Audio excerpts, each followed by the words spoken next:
The next question, Deputy James Brown, has 30 seconds to introduce his question. Thank you, Can I ask the Minister if he has discussed with his UK counterpart the issue of border checks on trucks originating here and arriving in the UK from Roster Europort but plan to travel onwards to another country within the EU?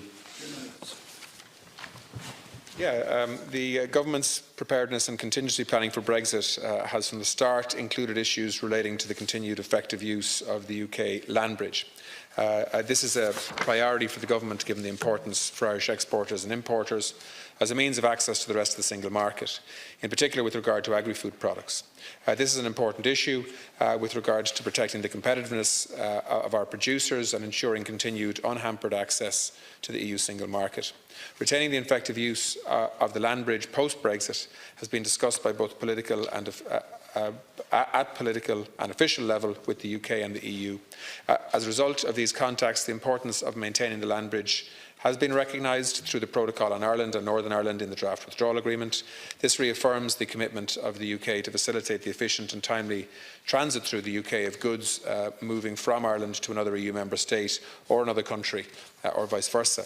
To this end, I welcome the EU's agreement that the UK may join the Common Transit Convention upon its departure from the EU, and that a number of formal steps to allow this to happen have been completed. The UK's accession to the Common Travel Convention will play an important role in ensuring Ireland's access to other EU member states via the UK land bridge. Work is also progressing with the European Commission and affected member states with regard to the Union's internal transit procedures and infrastructural solutions at EU ports to facilitate transit post-Brexit. Deputy Brown's first supplementary. Minister, as you know, the UK land bridge is strategically important for Ireland's economy, and 2/3 of the exports to the continent go over the land bridge. It's 3 million tonnes, it's €100 billion worth of trade and about 150,000 trucks per year. The UK exiting from the EU obviously is going to complicate that matter. As you said, the UK has signed up to the Common Transit Convention.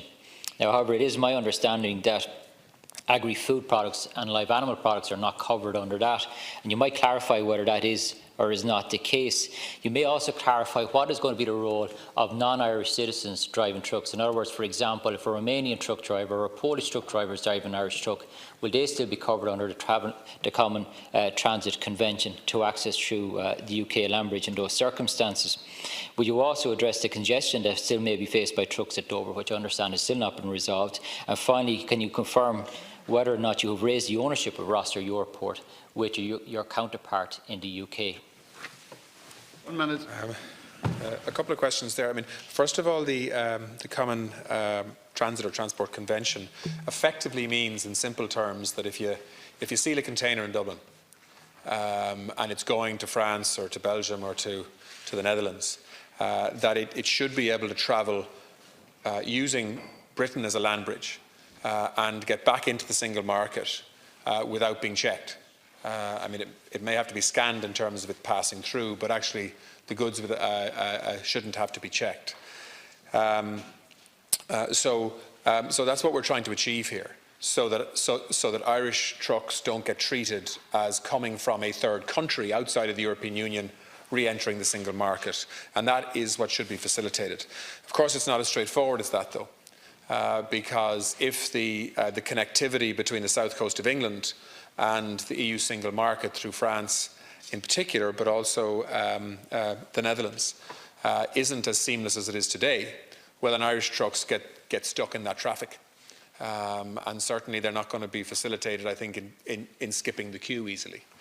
We have spoken to our French counterparts about trying to differentiate between goods that originate in the UK and goods that originate effectively in the single market in Ireland and are coming back into the single market to ensure that Irish trucks, where possible, don't get stuck in the same parking and inspection systems that, for example, British trucks would. Final question, Deputy. Thank you, Minister. I asked 4 questions. One of them was roughly touched on, so I'll repeat the other 3. Does the Common Travel Convention apply to agri-products, fish products and live animals? What is the position of non-Irish drivers driving trucks under the Common Travel Convention through the UK land bridge? And Roster Europort, which is established under the Rossiter and Fishguards Harbours Company 1898 by UK statutory instrument, which is effectively still controlled by the UK government. What have you raised the ownership of that? I've asked that PQ several times now in a written form. Yes, Rossiter Europort is owned by the Rossiter Fishguard Harbours Company, established in 1898 by UK statutory instrument, a UK Act. Its future is effectively controlled by the UK government. They can dissolve that company in the morning if they want. They may like the idea of having a port still in the EU once they Brexit. So has that been raised? I've asked that question numerous times in a written question. Obviously, probably somebody in your department has been answering it. But it is an important issue, and I would like it answered. Yeah, well, I mean, I'll have to come back to you on the ownership issue because I don't have an answer to that here. In relation to live animals, today, if live animals move between these two islands, 10% of them need to be checked because we manage animal disease on an all-island basis, and so even moving within the single market as it is today, there are some checks required.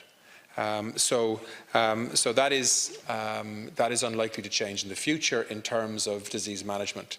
I would hope that there will be veterinary agreements in place between the EU and the UK in the future, which would keep those checks to a minimum. But the container traffic that's travelling on the back of sealed containers that are travelling on the back of trucks should be able to be sealed and not have to be reopened and checked between Ireland as the EU single market, travelling across the UK as a land bridge and back into the single market again. We move